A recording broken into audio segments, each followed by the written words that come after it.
Salut, bienvenue sur la chaîne de Fabien. Si tu ne me connais pas, ici tu es sur une chaîne axée motivation, mindset et bien sûr business. Alors dans cette vidéo, je vais t'expliquer comment réussir sa première négociation, comment réussir son premier contact avec un fabricant asiatique. Mais avant, générique. All these thoughts keep me up at night, yeah. What am I doing? Did I do it right? Yeah. All these thoughts keep me up at night, yeah. I can't think straight, need the light. C'est très important lorsque tu veux faire du business avec la Chine par exemple, c'est de réussir ta première, on va dire première rencontre, ta première discussion, alors que ce soit virtuel via une prise de contact par email, sur des plateformes comme Alibaba, etc.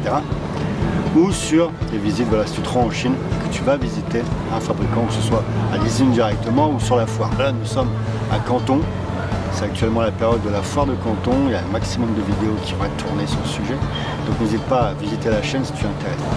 La première chose, c'est de réussir à te présenter rapidement et à expliquer clairement ce que tu fais. Ça sert à rien de tourner autour du pot, ça sert à rien non plus de baratiner. Je vais t'expliquer en détail pourquoi, parce que c'est vraiment quelque chose qui est typique à beaucoup de monde. Tendance à vouloir augmenter leurs chiffres, à vouloir augmenter leur activité, en fait à mitonner un peu sur ce qu'elles font.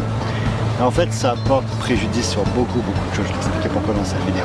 La première chose, tu dois avoir une trame de présentation, que ce soit par mail, que ce soit dans la vie de tous les jours. Lorsque tu te présentes à une personne pour du business, tu dois rapidement avoir de quoi expliquer clairement en 30 secondes ce que tu fais et ce que tu veux. Alors si tu envoies un mail, voilà, je vais t'expliquer clairement, tu expliques voilà, d'où tu viens, ton marché, en expliquant voilà, ton secteur d'activité. Voilà, je suis en France, je suis importateur depuis telle année, je fais tel produit, etc. Voilà. Très important en fait que ton interlocuteur puisse savoir de quel marché il s'agit et ce que tu fais. Il faut savoir que généralement les Asiatiques, les entrepreneurs, les chefs d'entreprise ou les commerciaux font une recherche. Tout le monde se connaît dans le business, donc si tu visites une usine, une entreprise qui n'est pas dans ton secteur, que tu es inconnu de partout, ne joue pas la carte de voilà, moi je fais ci, je fais ça, parce que et via ton nom d'entreprise, en fait, savoir exactement ce que tu fais comme nombre d'importations, ce que tu fais comme business, que voilà, tu t'es enregistré, tu t'es mis voilà, sur des plateformes. Donc, on peut savoir facilement ce que ton entreprise, ce que tu as fait. Ça a une baratine. Tu as beaucoup de personnes qui décident de gonfler les choses. Si elles font un conteneur par mois, elles vont dire qu'elles en font 5. Voilà, parce qu'elles pensent que plus elles vont se gonfler, plus elles vont donner de l'importance, plus voilà, justement, elles vont avoir d'importance aux yeux du fabricant. Peut-être qu'elles auront des meilleurs tarifs en fonction de ça, et c'est totalement faux, parce que pas plus tard qu'il y a quelques jours j'en discutais avec mes agents. C'est prendre les gens pour des imbéciles, et il faut savoir que les gens ne sont pas les imbéciles.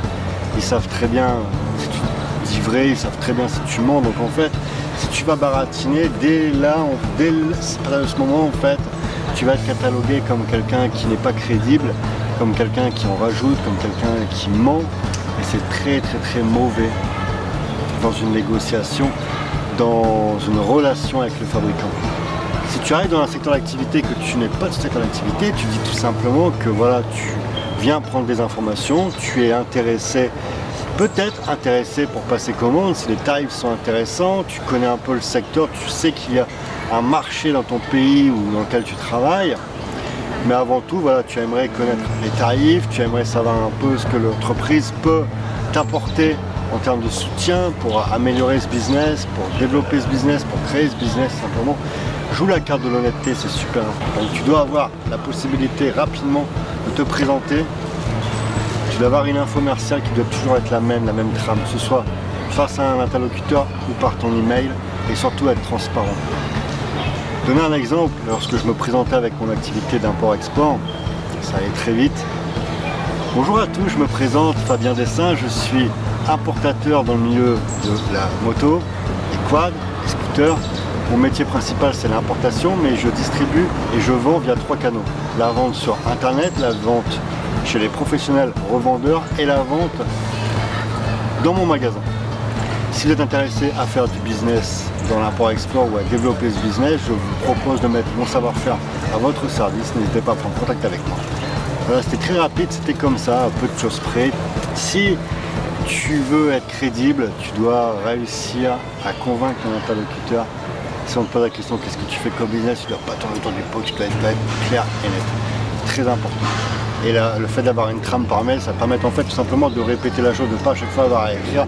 Voilà, tu l'écris sur un format Word, tu fais un copier-coller à chaque fois lorsque c'est le premier email que tu envoies à l'entreprise pour avoir une demande de cotation, ça te fait gagner un temps fou. Tu peux mettre ça aussi sur ton bloc-notes, ça évite de réécrire à chaque fois ou d'aller trop vite et d'envoyer un mail qui n'est pas professionnel.